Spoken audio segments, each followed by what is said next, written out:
for the month of February. And we welcome you. My name is Javier Gonzalez Camarillo. I'm the chair for the Central Planning and Land Use Committee. We have Diana Nave from Northwest and Robin Rudisil from Coastal. And we have a few of our members and two guests tonight. We'll introduce Rob Kurinke, is that correct? You've nailed it. Okay. The elite few. Sweating it. Oh, yeah, it never happens. You made my night. And also we have Michael Schneider. And we're going to do a little switch on the items on the agenda. So we will start with item 3, which is the Streets for All ballot initiative. And Michael Schneider is going to do a presentation on that. Thank you, everybody. I promise I will be quick. Could someone give me the ability to share my screen? I thought I did. I think I need to be made a co-host to do it. I thought I did, but I messed up. Thank you. That worked. So I am Michael Schneider. I also serve on my neighborhood council, which is Mid-City West between Beverly Hills and La Brea, a bit north of you guys. I've been on it for 2 cycles now. I chair a transportation sustainability committee. So, thanks for serving the community. I know what it's like. I'm going to go ahead and give you guys a presentation that will last about 4 minutes. It's very quick. And then I would be happy to answer your questions. Okay. Can everybody see this? Does it look good? Yes. Yes. All right. So I'm excited to present to you guys Healthy Streets LA. This is a ballot measure that we are trying to get on the ballot for the November 2022 election. It is an initiative that would mean less traffic. It would help us fight climate change. And most importantly, it would make the street safer, regardless of how you choose to get around. Just some quick facts about our city. The way we live with so many cars costs our local economy $19 billion a year in lost productivity from people being stuck in traffic. The average bus now travels slower than the average person on a bike or a scooter, 10.8 miles per hour. So not very attractive if you have an alternative. Traffic crashes are leading cause of death for children in Los Angeles. On average, a pedestrian is killed once every 3 days, which is a rate that is 4 times the national average. So our streets are unusually dangerous for people. And in 2021, compared to the prior year, everything kind of went the wrong direction, despite our city's pledge to do Vision Zero in 2017. More drivers were killed and severely injured. More pedestrians were killed and severely injured, and more cyclists were killed and severely injured. So our roads are getting more dangerous, not less, unfortunately. And there's a really ripe opportunity for change. 50% of trips in the city of Los Angeles are 3 miles or less. 66% are 5 miles or less. There's a great opportunity for many people to not use a car for those shorter trips if they felt like they had a safe and reliable alternative to the car. And lastly, the pollution. We have one of the highest rates of childhood asthma, and all of us just by breathing smoke up to 4 cigarettes per day, the equivalent of. So we really do need to improve things. On the left is a map of the city's high injury network. These are 6% of the streets in the city of Los Angeles that account for the vast majority of injuries or deaths. And on the right, you can see a map of the Mobility Plan 2035, which was passed by City Council in 2015. It's full of about 1,500 miles of improvements for pedestrians, for people that drive, for people that move freight, for people that take transit, and for people that bike. In this particular map, the dark purple are dedicated bus lanes, the dark green are protected bike lanes, and the yellow are bike lanes. If you notice, these maps kind of look similar. So if we implemented our mobility plan, it would make the street safer for everybody, and we would also tackle Vision Zero in our high injury network.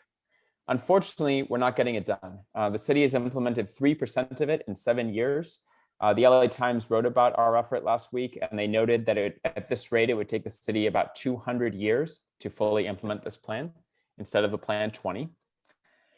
And so here's the basic idea. When you repave a street for a minute, it's a blank canvas. It's just black, and you can stripe the street however you want. In other words, it is basically free to stripe a bike lane, a bus lane, or a crosswalk in the context of repaving a street. Unfortunately, right now, we're not doing that. And so basically, we repave a street, and it goes back to the way it was before, ignoring the city's mobility plan Hence the reason we've done 3% in 7 years. So that's what Healthy Streets LA is. It does one very simple thing. It would mandate that anytime the city repaves the street, that they automatically implement its own plan while the street's being repaved. So if there is a new crosswalk plan in the mobility plan, they got to put it in when they're repaving the street. If there's a bus lane planned, they need to put in the bus lane. If there's a bike lane planned, they need to put in the bike lane. The benefits are that the street would be much safer for everybody, including people that drive. It would give people, especially on the shorter trips, real alternatives to the car. And ultimately, it would lead to a healthier, quieter, and more peaceful and livable city. So that's it.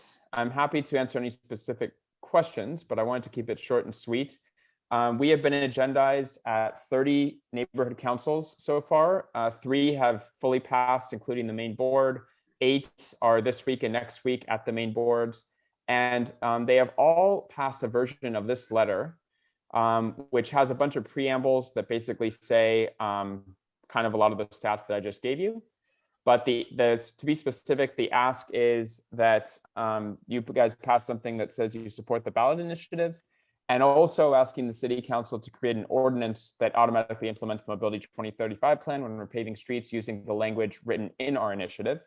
There's a parallel political process here where city council, if they want to, could just pass this thing as an ordinance. They don't need permission from the voters. They could follow their own plan and mandate it if they want to. And so the more they hear from neighborhood councils, neighborhood associations, and groups, the more likely that is could happen. So this is the specific ask that you pass a letter like this. So with that, I'm happy to answer any questions. Thank you, Michael. Do we have any questions from Robin? Hi, I'm Robin. I'm the chair of the Coastal San Pedro Neighborhood Council. And thank you for presenting this to us. I don't understand why that's not an automatic requirement of the mobility plan. That when else are they going to make these changes? I mean, it seems kind of obvious. I mean, in land use, when you tear something down, you follow the new rules or the new plan. So it's a little weird. And then are you saying the second question is, are you saying the ballot initiative is just sort of an impetus or an incentive to make city council put this in writing that it's required? And maybe it's not going to have to go all the way. Maybe they'll get the message in the meantime and do it. Yeah, so let me answer the second one first. There's a dual path here.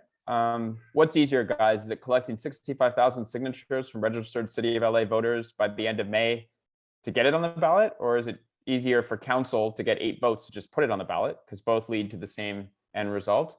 And while they're putting it on the ballot, if they want, they could just adopt this thing as an ordinance. They don't have to go to the voters for this. Yeah. So we are going for the gold with council. We're trying to get them to see the light, see that this is popular and inevitable, and adopt it as an ordinance. But also, just in case they don't, we want to get on the ballot and we want to get it passed. Our polling shows that it would pass with about 64%, and it only needs 50.1. To answer your first question, yeah, it is an obvious thing. Why would a city not implement its own plan? Unfortunately, the mobility plan is just a plan. It's not an ordinance. There is no requirement that the city implement it. And it is the headline of the LA Times article was basically, it's odd that citizens have to go to the ballot to get the city to follow its own plan, but that is the reality that we live in. They're not doing it automatically, and individual council members opt out of the mobility plan all the time during repaving, which actually costs us more money to then go back and do it again eventually the way the mobility plan intended. Thank you. Pat, you had a question, comment? Yes. Do you run into conflict with the city's traffic engineer? You know, I'm thinking, you know, when you repave the street and you restripe it and so forth, do they step up and say, hey, no, you know, we need 2 lanes here. We can't go 1 lane, a bicycle lane and a parking lane, for example? Does that have something to do with the resistance? Yeah, well, it's not so much with the city's traffic engineer, but that does sometimes become resistance. And it is true that on the vast majority of the streets in the city of Los Angeles, there is no more free room. We can't just drop in a bike lane or put in a bus lane. We don't have the space. So a lot of these projects now do require a compromise, and something needs to change on the street to allow for the space for a bike or bus lane. The mobility plan does not dictate how that's done. So it doesn't necessarily mean a traffic lane is going to be removed or parking is going to be removed. That will be a conversation with the community, which LADOT would still have to do community engagement. But you're correct that that is sort of the rub. And that is one of the reasons why this is not just on autopilot, whereas the city repaves streets, they implement their own plan. You, Eugenia, you had a comment or question? Yeah, I had a question. You mentioned that it would automatically make them do that when they repave the street. But what if there are some streets that don't get repaved for like 20, 30 years or something like a longer period? How would they implement it then? So a couple of things. The city repaves between 200 and 300 miles of streets every year. Of course, as they're repaving over there, some streets over there are getting more worn out, and so it's like a never-ending thing. But not all 200 to 300 miles of those streets will have mobility plan treatment. But having said that, what we expect is we think that if this goes through, the city would realign to do fewer repaving projects on longer stretches. So you would get longer stretches of main streets improved all at once, because it doesn't really make sense to put a bus lane in for 3 blocks or a bike lane in for 3 blocks, for example. So we think that of the 1,500 miles, maybe 150 miles a year in that ballpark would get done, and the mobility plan could get implemented in 10 years, which would be 2 years ahead of its intended schedule, instead of 200 years, which is on the course we're on now. Okay, thank you. Diana, you had a comment or question? Yeah, I actually have 2 questions. The first one has to do with the connection between the mobility plan and the community plans, if any. And the second question actually goes back to something you said a minute ago when you were answering, I think it was Pat's question, and you said, well, what I took away was it might require removing a lane of traffic, or it might require removing parking, but all of this would somehow have community involvement before it happened. That's if the plan's there and you're saying implement the plan, where's the community involvement piece coming from? Let me answer the second question first. So community, just because it says you have to implement the plan, it's not prescriptive in saying how you have to implement the plan. For example, when you look at a street, I'll just take a random average street in Los Angeles, 2 traffic lanes on each side, parking on each side, and a center turn lane. Maybe the community says, you know what? Let's get rid of the center turn lane to make space for bike lanes. That way we maintain our parking, we maintain our traffic lanes, and yes, it might be a little hard to make a left, but at least we implement the mobility plan. Another community might say, you know what? We have underutilized parking on the west side of the street. Let's get rid of that parking. It's not full most of the time, and keep everything else on the street to make room for the bike lane. My point is, every road is different, every community is different, so it doesn't negate the need to engage with the community and get feedback, but doing nothing becomes a non-option. That's the difference. With regard to community plans, to be honest with you, I've been involved in a few community plan updates. It is interesting that we have specific community plans and then we have a citywide mobility plan that don't always talk to each other. Yeah. I have seen mobility plan elements in community plans. I couldn't tell you if they always match one-to-one. I'm not sure. Interesting. Noel, you had a comment. Yeah, thanks, Javier, and thanks, Michael, for giving the presentation. Lowering my hand. Yeah, I had a couple of questions. I mean, an observation. Certainly the city and the communities work together for years and years and sometimes decades working on community plans. And then the first thing the city does after the plan is certified is start to use it as a floor rather than a ceiling. So it's business as usual with the city. But I'm wondering if there have been any studies done. For instance, I mean, it's great to say that the communities are going to be involved, and that would be wonderful if the communities were involved and actually listened to when it would come to implementing a plan like this. But I'm wondering if any studies have been done that show, because the whole object of this mobility plan is to improve safety, improve pedestrian safety, improve cyclist safety, all this kind of stuff. What kinds of studies have been done to show the safety results of taking away a lane of traffic and then having frustrated drivers speeding in the bike lane because they're pissed off that the traffic lane has been removed? And how many bicyclists and pedestrians have been run over as a result of that? Yeah. I don't know how many people have been hurt by road rage in situations like that. I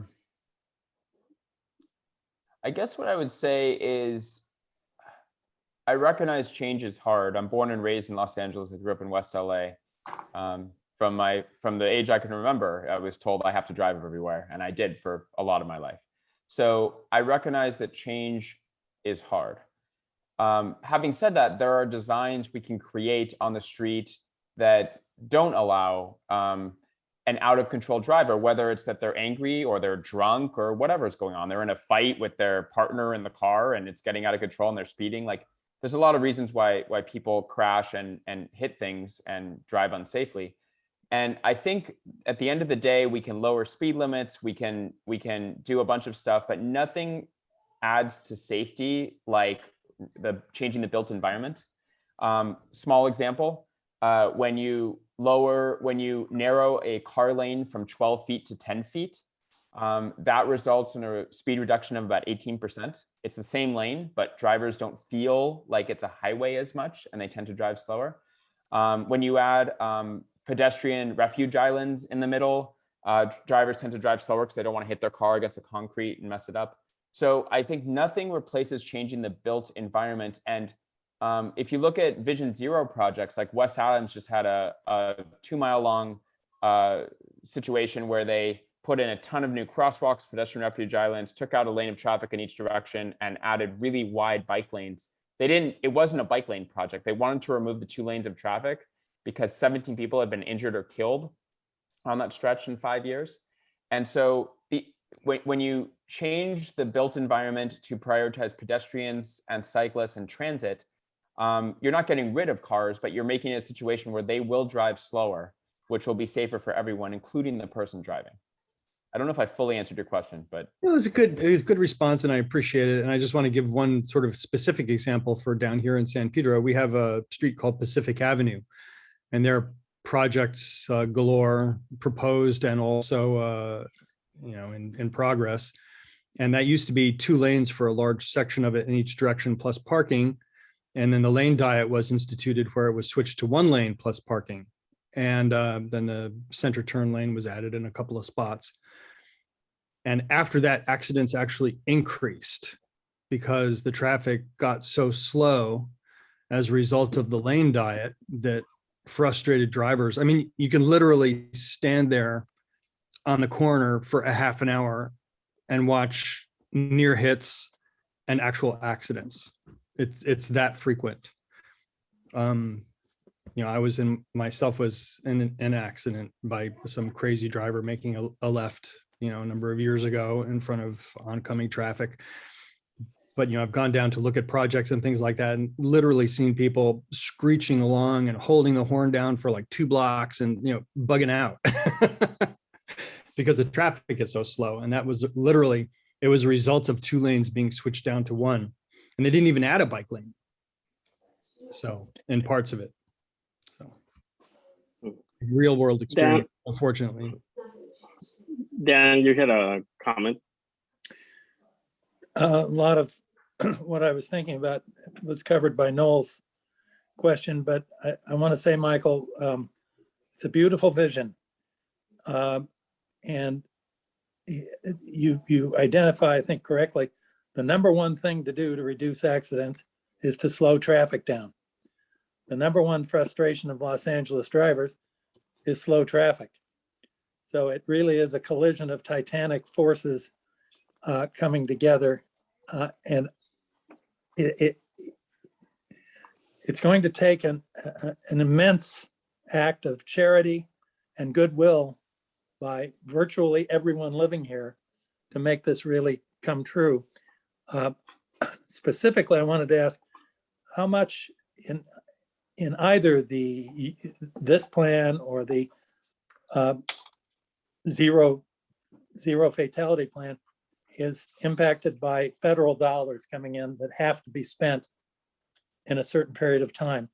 I think that's what we encountered here when bike lanes were added here in San Pedro. People were baffled by why lanes were going in on certain streets. And the fact is, it was federal money and it was on the clock and had to be spent. So I guess that's my specific question. Who's going to coordinate all the moving parts amongst the plans and between the funding sources? So the city by itself, without any federal help or state help, has funding for between 200 and 300 miles of repaving every year, and much smaller percentage of concrete streets, which I don't know San Pedro well enough to know if you guys have a concrete streets. Yes, okay. So those are even more expensive and those get done fewer and fewer. So this ordinance applies to sort of the normal standard repaving schedule. If the city had a windfall or with the infrastructure dollars that come in, they were able to repave 400 or 500 miles a year instead of 200 to 300 for a good amount of time. That could obviously speed everything up.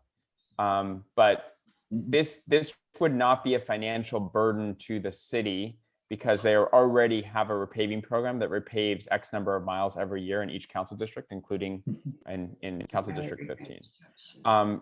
And just to address I know you didn't ask me a question in your first comment, but I just wanted to say, you're right, this requires a real change. And if you look at cities that have changed, the best, most prominent example I can think of is New York City pedestrianized Times Square and removed cars from Times Square about 12 years ago. And that was unthinkable before they did it. And now if you went in to go restore cars, they would chase you out with pitchforks. Santa Monica pedestrianized the promenade in the 60s. And that was controversial. The promenade now accounts for 23% of their sales tax revenue. So I guess what I would say is people fight against these ideas and people don't like change, and I understand. But a lot of times at the end of the day, they then protect what they fought against because they really like it. It's a net add to the community. My belief, you could call me an eternal optimist, is that if we actually had a connected bike lane network that people felt safe using, and we actually had a transit system that was reliable and safe and came really often, a lot of people would choose to use it because it would be better than sitting in traffic and looking for parking. And we just got to get there. Thank you. Linda, you had a question. You're muted. Sorry. I wanted to thank you, Michael, for bringing this to our attention. And I was with some other community people today and talking about other problems with the city. And it gets discouraging, but it's good to know in depth that you've presented the information. And I applaud you for your efforts in waking up the council and the community to the idea they had that they're not implementing. So I would certainly hope that Central Neighborhood Council will be willing to put out a letter for you. So I just wanted to thank you for your presentation. Thank you. Thanks, Linda. Jason. Yeah, Michael, thank you for bringing this to our attention. I think it's a pretty fantastic idea. Best time for change is when you're doing change routinely anyway. And to kind of underline what you said and to maybe have some commentary on the road rage you see in Pacific, there's always a period of change where when something suddenly changes, people fight it for a little bit because they want things the way they were. And also, we do not have critical mass of mass transit or bikeways that yet make it practical to use bicycles to get from A to B conveniently, or to get on transit conveniently from any place and replace your car. We don't have that yet. Because of LA's infrastructure and spread out nature, it's going to take a while and an effort. And when do we get started? You have to start at some point, right? You have to start someplace. So I think it's a good effort, and I applaud you for bringing this to our attention. Thank you. Do we have any? You've got James Campbell. James. Oh. James, are you able to? Yeah, I had to fix the Hello. second stuff. Can you hear me? Okay. Yes. Thank you for the presentation, Michael. It's very interesting. Any new parking requirements with your initiative that would, since we're having such mass building and influx here all throughout the city, would any thing change with parking requirements? And also road surface, any alternative to black heat of the city? If some of these roads would not be all black, does any of that come in the conversation? And the last, perhaps in the intersections, anti-donut, and I would say, you know, truncated domes, some kind of pattern in the wider intersections to stop the jackasses from, you know, doing their donuts. Thank you.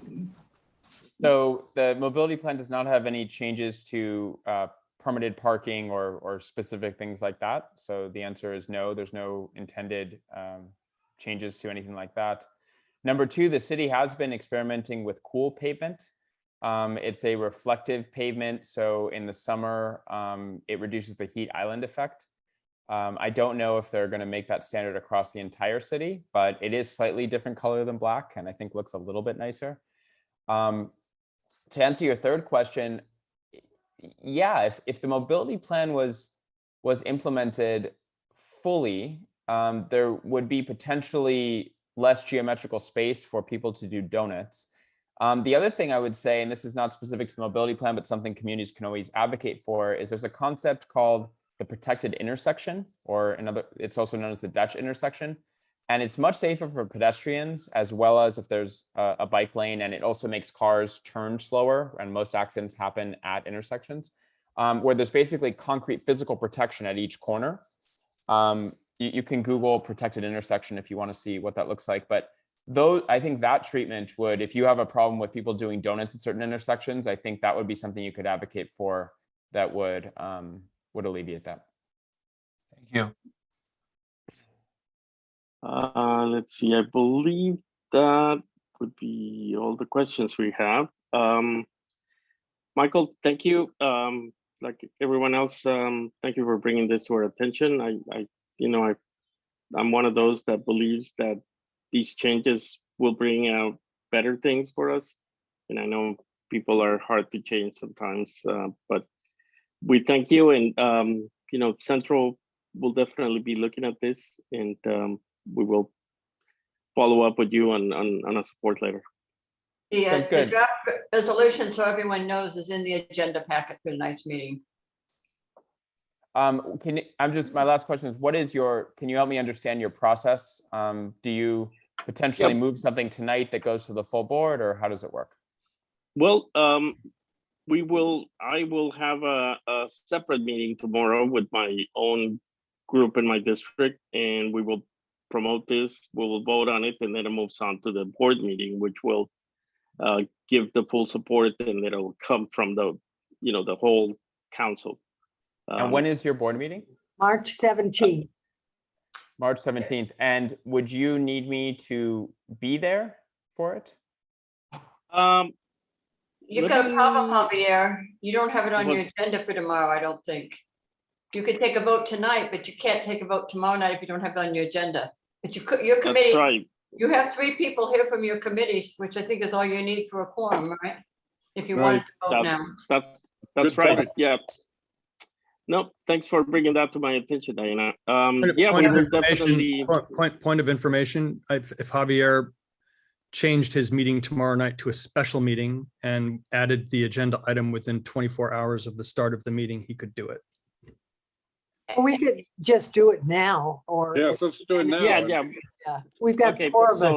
You've got 4 people from Central. Yeah. We'll do it now. Can we get somebody to All in favor? make a motion? Yeah. I'll make a motion to approve the letter to go into, who is it going to, Michael? It would go to the mayor, the city council, LADOT, and Streets LA. And It's a resolution, right, Michael? It's a resolution. It would be a letter of support for Healthy Streets LA. Okay, there it is. There's the motion. I'll second it. All right, very good. Frank Can we take a, Frank second, we'll take a vote. All in favor? Linda, Yes, Aye, Frank, yes. Eugenia, she's muted. Yes. okay, Yes. very well, and myself, yes, So okay. Mike, All right, all right. where is the letter of support that you had prepared, Michael? Where is that? Do we have it? It's on the agenda, Oh, okay, material. okay. I think that links to the Google Doc. It's this template document. So if you could please just copy it into your own letterhead format and you guys can Right, change it or fill in the blank. great. Very good. Thank you so much for your support. If you, Hold on a sec. Pat has his hand up. Yeah, I was gonna say, Pat, do you have another question? How many, do we have a quorum, Diana, for Northwest? 3, 1, 2, 3, 4, 5. Yes, we have a quorum. So we could do the same thing, or do you want to take it over? I'd like to raise the motion that we author the letter of support as well. Okay, is there a second? I'll Yes, second. second. Pat seconded. Okay, so I'll call roll. That's Pat. Yes. Yes. Dan, Yes. let's see. Linda? Alec, Yes. Jason, Yes. Linda, Yes, and Diana. So yes. That's 2 of the 3 neighborhood councils. I have never seen a joint meeting with 2 neighborhood councils, but that's a very interesting, there's 3. creative way. Three We neighborhood. have 3. We haven't got the Three. coastal. Coastal Oh, Yeah, doesn't we have, have, but they don't have a coastal as well. quorum. They don't have a Can we text someone to get on for? Okay, quorum. I'm They just can't kidding. have tonight. James Right, can't right. pose at Robin, I every don't want to meeting. speak for you, but you don't have a quorum, right?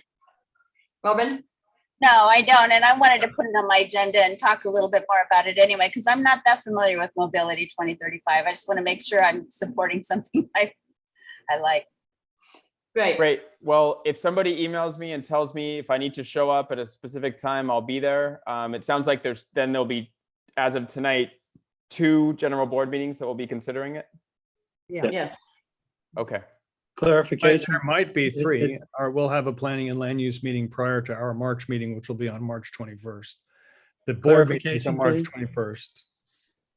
Our That's planning the and 3rd land use neighborhood meeting council. earlier. Yeah. Robin Dan? mentioned that, Robin mentioned Mobility Plan 2035. This is not directly related. It's not part of it, is it? Is it not in This parallel, but not would part of the? implement the Mobility Plan 2035. Yeah. That's what this is. Yes. Okay, so it's the trigger for the whole thing. Yes. Very interesting. I thought that was already in motion. 3% in Thank you. 7 years in motion. Thank you. Okay, well, thank you so much for your time. If someone could please just let me know when to show up at committees and general boards, we'll be there. Thank you, Michael. Will do. Thank you. If it Have a good involved meeting. building skyscrapers without parking, it would have been 100%. Fair enough. Have a good night. Thank you. Thank you. Bye. Thanks. Well, we'll move on to our original first item. Is Rob still here? Still here. Okay, thank you. So our next item is our Neighborhood Voices initiative, and Rob Korinke is here. He gracefully allowed us to move on to the second item, but first, and we thank you for that. Yeah, it's no sweat. I appreciate all of your time. You know, I've got kind of a standard wrap on our Neighborhood Voices, but it's evolved here a little bit in the last week or so. So, I mean, I may as well lead with some honesty. Is we are a state ballot measure that was angling for the 2022 ballot, and as of last Friday, we made a determination that we were not going to get the required 1.4 million signatures that we needed, and so we are now reorienting towards 2024. We are still a going concern, but it is no longer for this year's ballot. So, you know, with your grace, I'd still like to tell you about it, but it's not it's not live ball as such as it was, you know, a week ago when I was originally invited. How many folks, maybe you could show your hands quickly, are familiar with SB 9 and SB 10 that were passed? We all are. We all Everybody are. is. Okay. So, I never quite know what the group, so our Neighborhood Voices is not a direct repeal of those bills. It's not a referendum of state legislation, but fundamentally it's a broader effort to try and restore a neighborhood voice and restore a local say in community planning. As you guys all know, and I don't have to dwell on, SB 9 is a dramatic change in how communities can grow. Essentially, it will allow developers to buy up single family homes, create up to 3 to 4 units on those parcels, and there is no say, by the neighbors, and the city council's hands are quite tied as well. Our initiative has garnered the support of well over 200 local elected officials across California. Southern California Association of Governments endorsed our measure, as have about 50 municipalities. We've been making the rounds to both city councils, neighborhood councils, such as yours, to try and build on that support. Fundamentally, there's a real politic here. The cycle, as it is shaping up, includes some very moneyed interests who are competing for the paid signature gathering portion of our state initiatives. There's some gaming, casino gaming interests, rideshare companies. They've effectively bid up the price per signature close to $10 per signature. And when you need 1 million of them, that dramatically changes the equation. Our effort was spearheaded, nominally by 3 local elected officials: Bill Brand of Redondo Beach, Peggy Wong of Yorba Linda, and Jovita Mendoza of Brentwood in the Bay Area.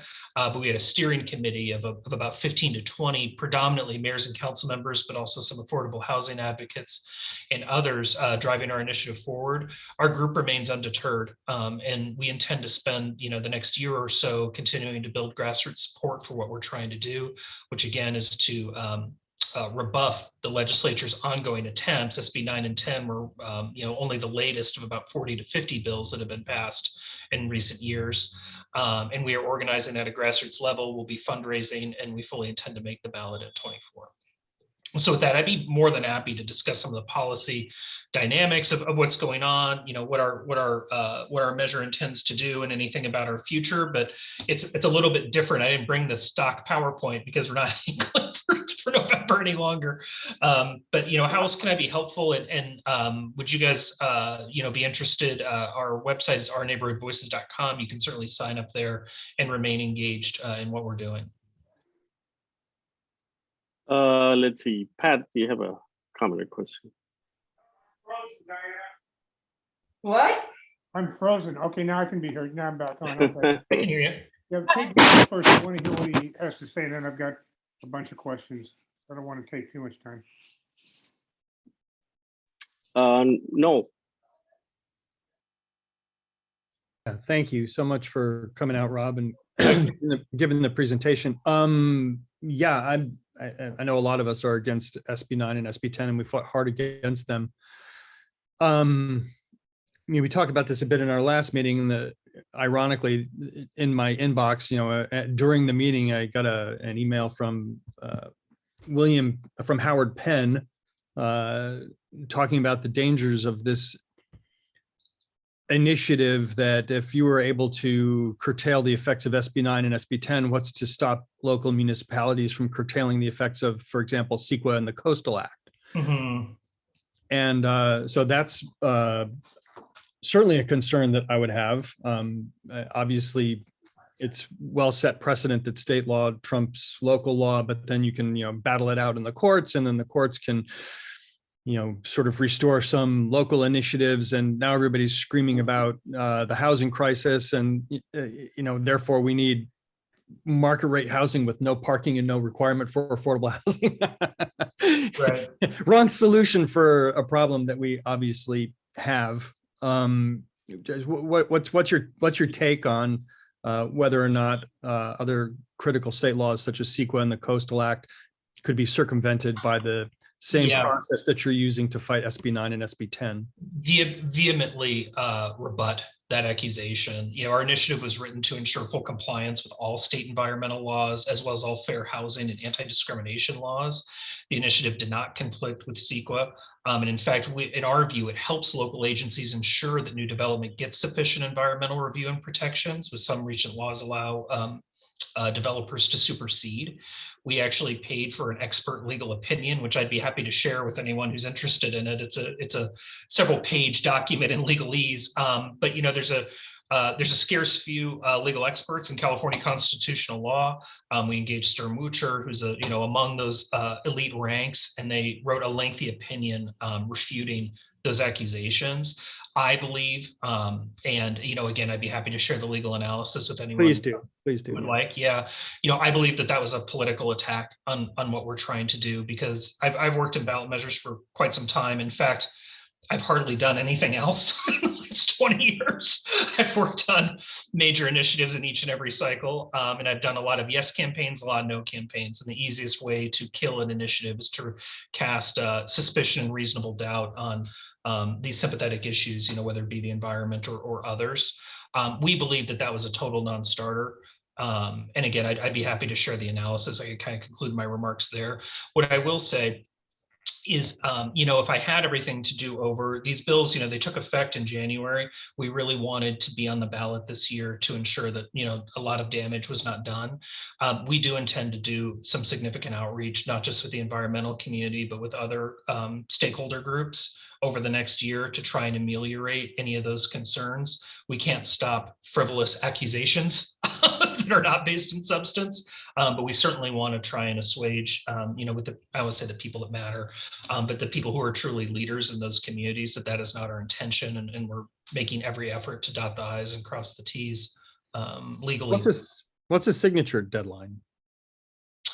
Our signature deadline, you have 180 days. We qualified just before Thanksgiving. Our deadline would have been sometime in late April. There's moving parts to it, because again, the wealthier campaigns can turn in early. You have to turn into each county. It's a first come, first served thing, so you can get stuck behind them. So there is a real imperative. Legally, we had until late April, early May. I think our deadline was somewhat ahead of that. The fact is that we raised, I think, significant dollars, and it's all publicly available, but it was not enough to keep pace with the demand of this particular cycle. I think with an earlier start, and candidly also, while folks in this Zoom room are familiar with SB 9, most Californians are not. In fact, I would say that the standard reaction when I explain it to people is, they did what? Right? I mean, I think that people don't, that it's not quite penetrated. And so one of the things, and in fact, we're having a Zoom right this moment on another, my colleagues are doing a Zoom with our volunteers. One of the things we're really asking people to do is to start to submit through our website stories of how these bills are starting to impact their neighborhoods, so that we can start to generate more local media and earned media and social media, of course, around the real life impacts of this, because I think it is one of these things that is such a dramatic change, and the impacts of it are so profound that I think people have not quite grasped what's going on with it. That was a long answer. No, how many signatures do you have? Sorry. I'm sorry, but how many signatures do you have towards the 1.4 million? We're calling in. I mean, we're in the six figures, but we have to have close to just under 1 million valid. But of course, many of the signatures are what will not be valid, right? Just in the normal course of things. So 1.4 was our target. We're calling in, and we have a responsibility to bring in the petitions that we circulated. Let me show you. Will you guys give me just 1 second? Mm-hmm. Let's have him repeat the website. No, ask him. It's our neighborhood voices, neighborhoodvoices.com. No, wait a minute. .org? Well, he'll clarify. .org, yeah, I think it's .org. Ask him if the, Noel, ask This him is if what the- I got just today. Just today. That's a nice pile. I haven't signed it yet. Well, there you go. And I'm just the Southern California depot. We have another HQ in Northern California. I mean, are you at 200,000? Are you at 800,000? Where are you? Not at 800. I think 200, I think, is a lot closer. The fact is, I don't know. I mean, we have to go through. So each one of these, one sheet has 8 signatures on it. Some people return 2, some people return 8 on a page, and some people will return a dozen petitions with varying things. We're in the 6 figures. I'm not trying to hide the ball. I truly don't know. And they're still rolling in. On a volunteer basis too, I will say, I think the only statewide, and again, I've been doing it for 20 years, the most successful volunteer effort I ever have been a part of raised about 250,000 volunteer signatures over the full 6 months, and supplemented and augmented that with paid gatherers. I think the only measure that's ever qualified based on kind of quote volunteer efforts was the Newsom recall. But that had multiple groups with a pretty significant infrastructure. And I wouldn't say that that was a pure volunteer effort. They had a lot of air cover and other kinds of support. And they also received an extension by a judge.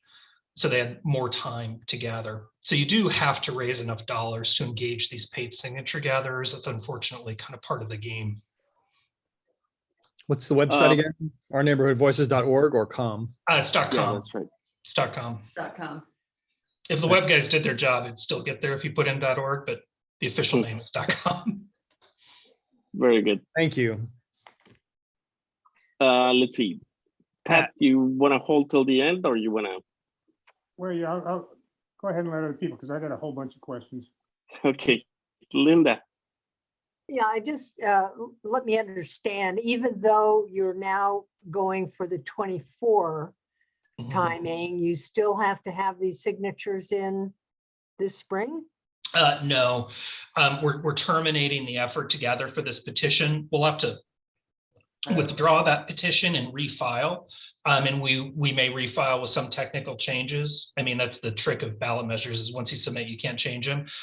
We will not be changing it in a substantive way. It would be, sort of minor things. Our initiative enabled any state law that directly impacts land use planning or zoning to be overridden by local law, including density bonus, housing element requirements, and RENA. Thank you. Dan. Me? Thank you. Yes, go ahead. Thank you. Is the 1.2 or 4 million based or just under 1 million ballot signatures, is that different than some other kind of initiative? That's an enormous amount. Was the Newsom recall that same kind of number? I believe they may have had a lower threshold. There are 2 thresholds. There's a statutory threshold and a constitutional amendment threshold. Ours is a constitutional amendment and has a higher number. Here's the trick, and here's some of our thinking I'll share with you. The number of signatures required is based on the turnout in the last state general election. Now, our last general election was a presidential election with a tremendous amount of interest. It means there's a higher number of signatures required. We will now be going into a gubernatorial election. And yes, it is a midterm and there are congressional races, but I don't think the voter enthusiasm in November 22 is going to be quite what it was in November 2020. So likely we will have a lower number of voters this year that will recrunch our numbers. We will be able to go back out and signature gather likely next spring, well ahead of the deadline. Well ahead of other measures. Lord knows who will come up with some idea for 24 and pay $8 a signature. We'll be able to get out ahead of that, and we will need a smaller number. So again, it's not great news, and I'm not trying to overly silver lining what's going on. We do have to postpone for next cycle, but there will be some advantages that will help our effort from a sort of mechanical and political matter. In a cynical sense, is it? Are paid signature gatherers really the way to go? It's the only way to go, if I'm being honest. Like again, and my first ballot measure was in 2002, so this is 20 years now. I've been doing this. Hence the gray and the beard is coming in. I've never been on part of an effort that didn't have the preponderance, the overwhelming majority of their signatures come from paid. Not at the statewide level anyway. Maybe some local measures, but not at the statewide level. Does your group have any capacity to raise money in that sense? Yes, we do. And we received some substantial contributions in the 6-figure range, just from individuals. And I think again, with greater awareness, yes, I think we will be able to put that money together. I do. You can contribute Thank on their website. You can, yep, and that's still appreciated and it will still go to a good cause. We are not closing up the tent. Thank you. Thank you. Thank you, Dan. Pat, Pat. I'm waiting on yours. I know you've got a bunch.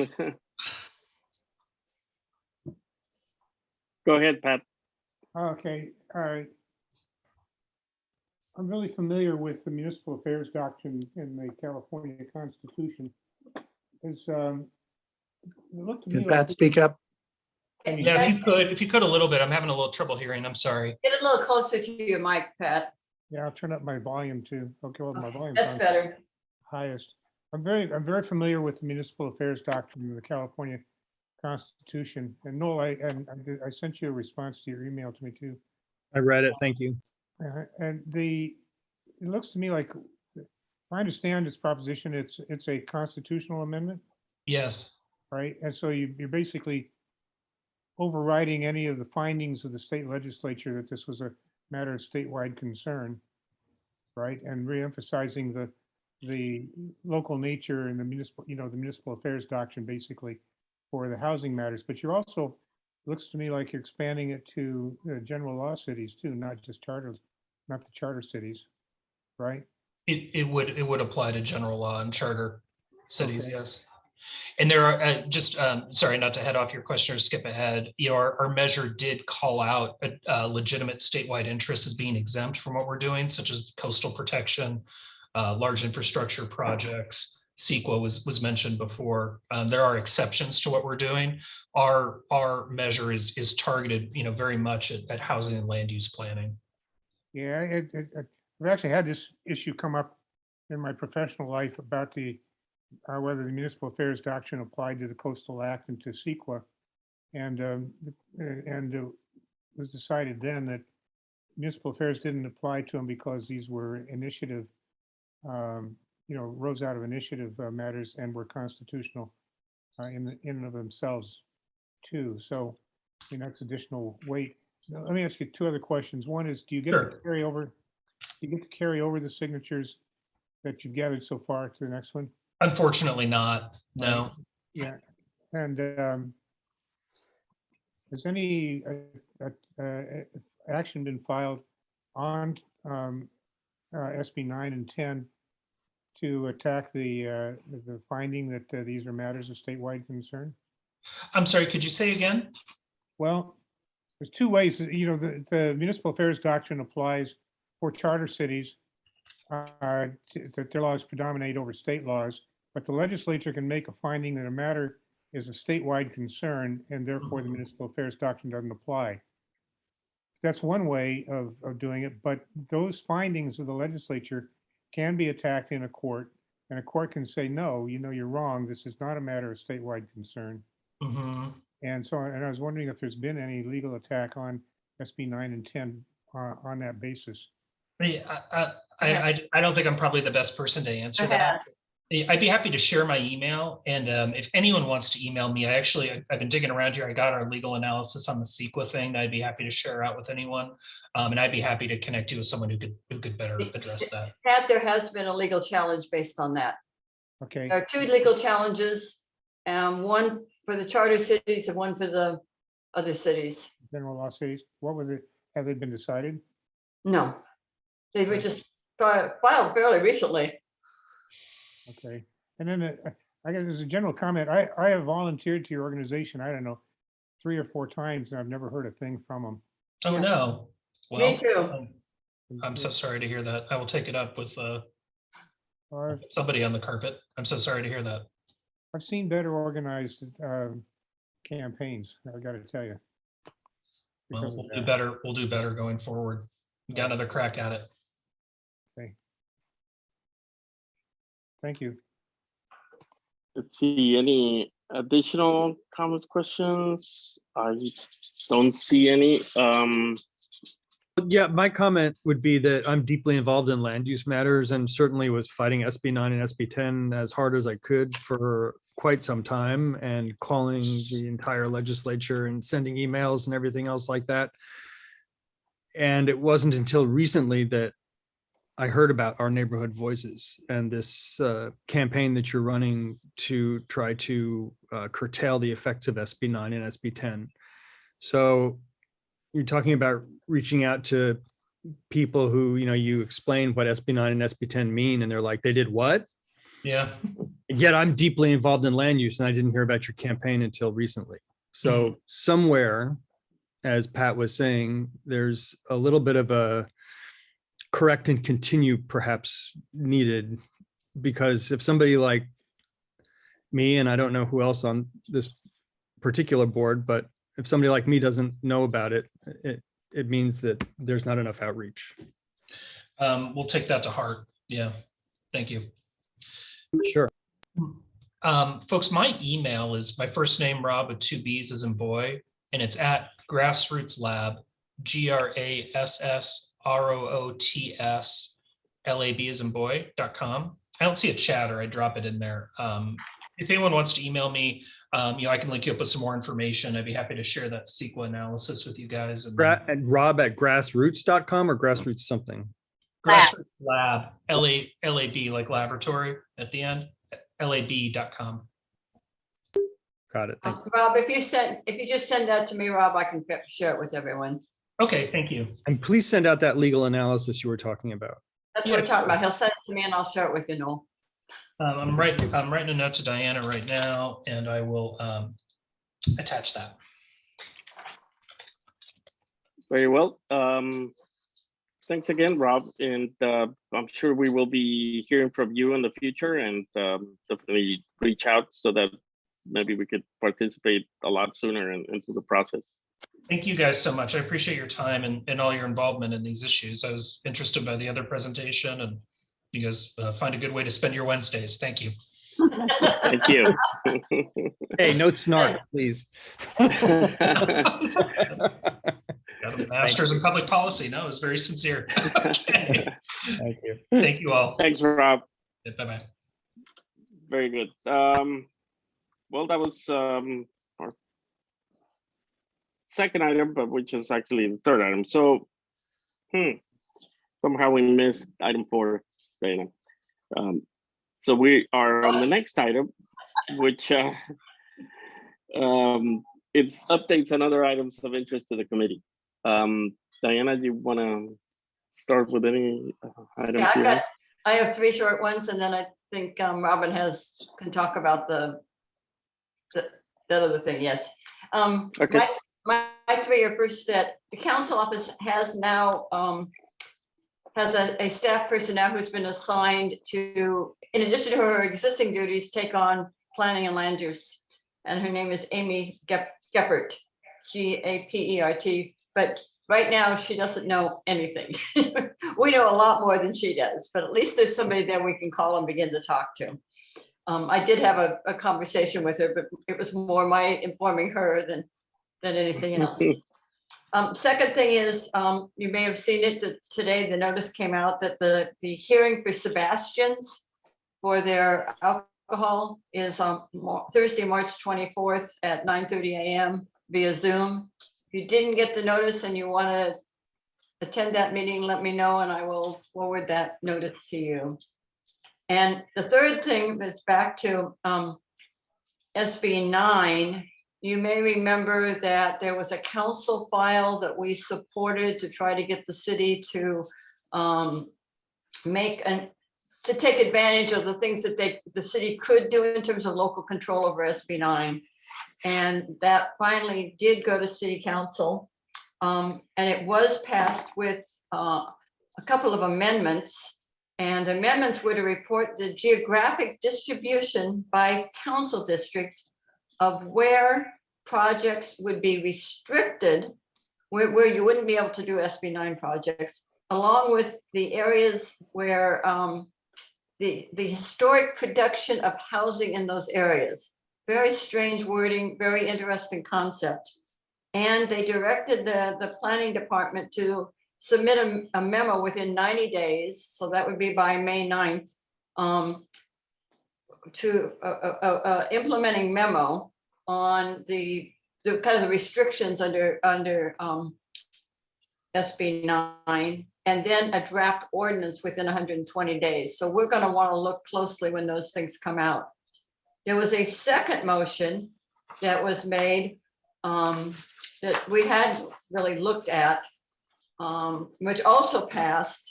And it doesn't say a whole lot, but it does say that they should look at easing parking restrictions for properties not located near high quality transit. So that one kind of alarmed me. And that they should identify strategies to use SB 9 to upgrade dangerous and overcrowded housing conditions. Now, how you use SB 9 for that, I'm not sure. And to provide ownership opportunities for low-income tenants. So that was sent to planning and building and safety, and the other one was sent to planning. So we will want to keep track of those as they come back. Sounds like code for gentrification and market rate. Well, there was concern actually specifically about gentrification in the motion, yes. So that was it. Those are my updates.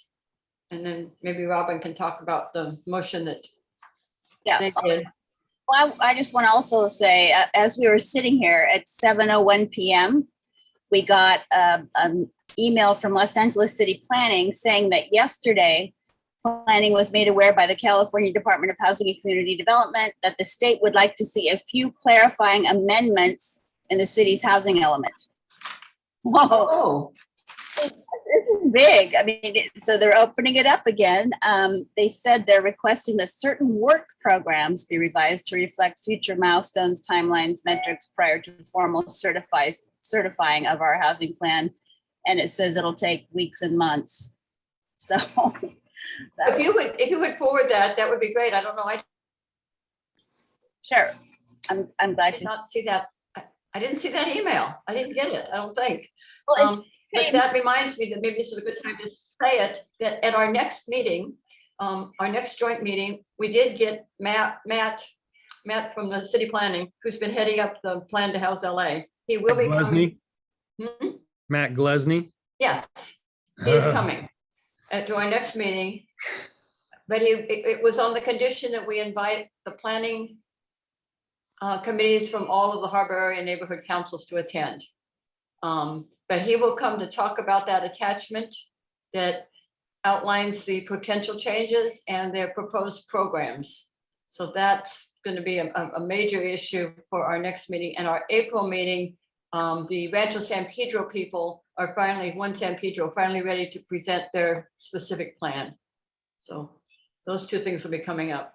And then Robin, I'm sorry, because go ahead with your. Oh, that's a real clue to get Matt to come out. Well, this is about speed humps. And it came up mainly because there was that accident not too long ago where a car crashed into a home. Someone died. The residents had to move elsewhere because the home was destroyed. This is the area of Denison, Kirchhoff, Carolina, between 26th and 32nd. There's a lot of new young families in that area.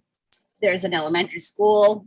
A lot of visitors pass through there on their way to the tourist sites and the beach.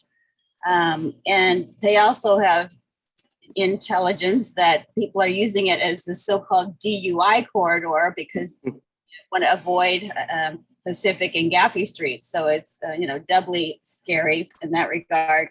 And so we did a motion, the board approved it yesterday, I guess.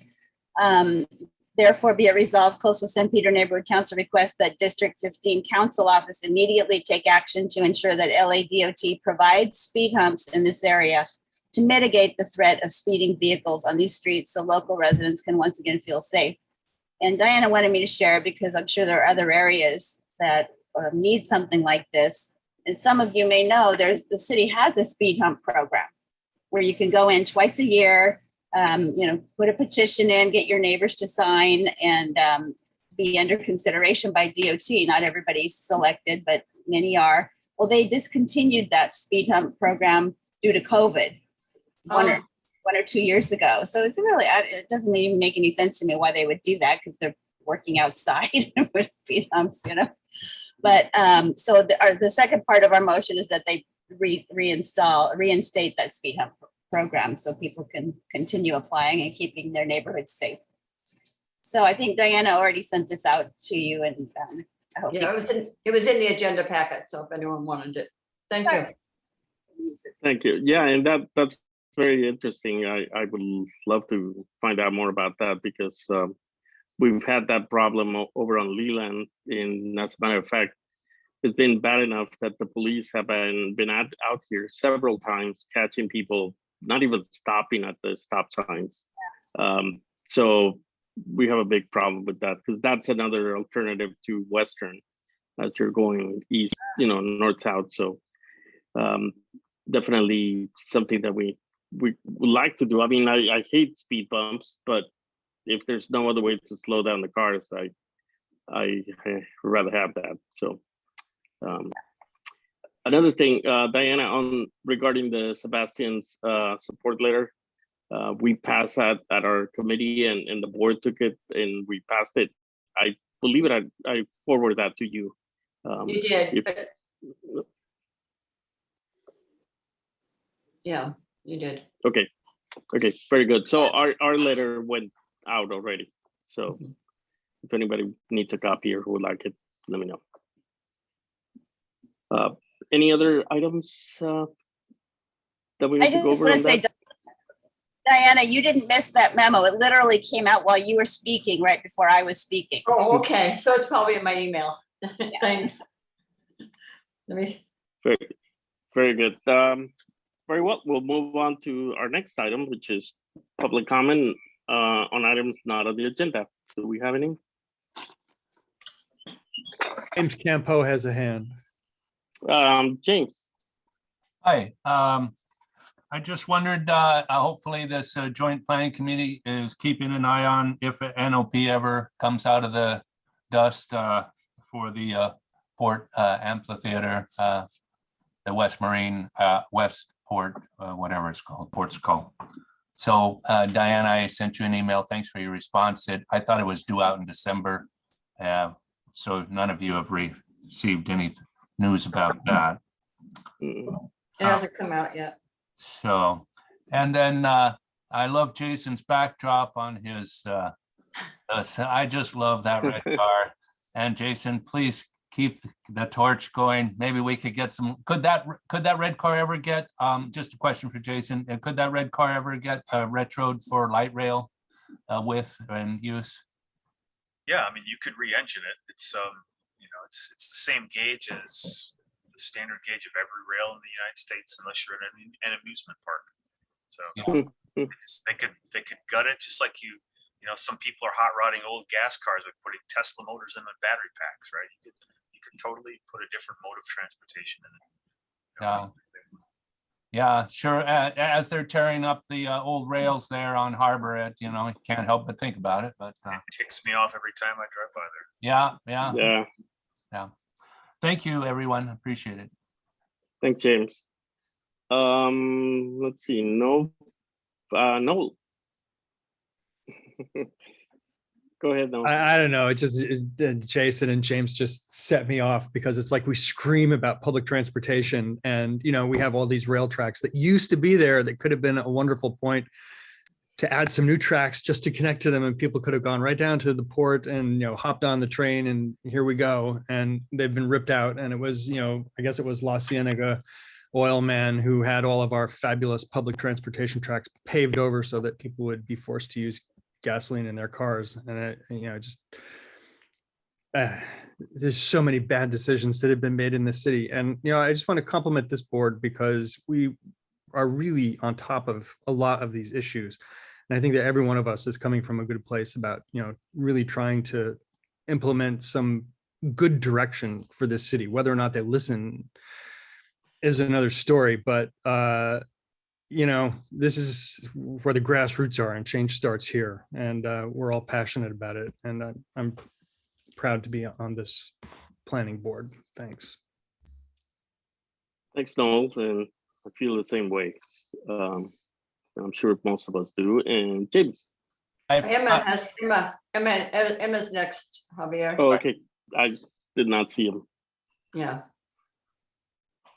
Sorry about that. Emmett? Hi. I'm just here with, can you guys hear me? Yes. Yes. Yeah. I'm just here with an update on the campaign to obtain historic landmark status for Walker's Cafe. The first landmarking hearing took place on January 20th, where the Cultural Heritage Commission unanimously voted to advance it to the next stage of the landmarking process. Two of the commissioners also toured the site just 2 weeks ago. And I just received word yesterday that the second landmarking hearing is scheduled for Thursday, March 17th.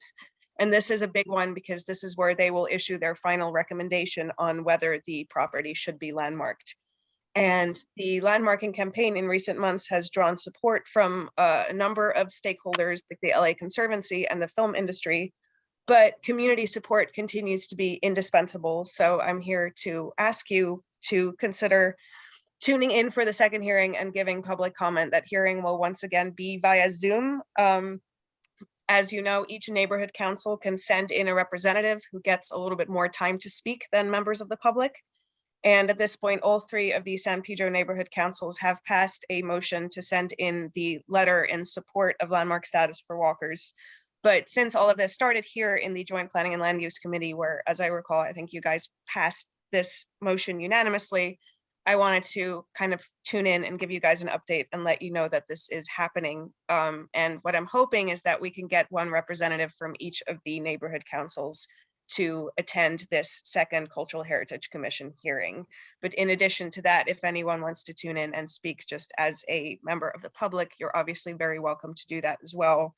The agenda for the meeting isn't available yet, so I don't have a precise estimate as to what time it's going to come up. The meeting starts at 10 a.m., but I don't know where it will fall on the agenda. I should know that in the next week or two, but you can either reach out to me privately, or if you sign the change.org petition, which is on savewalkerscafe.com, or sign up to the newsletter, which you can also find via the website, then you'll get an update as soon as the agenda is live. So that's all Great. for tonight.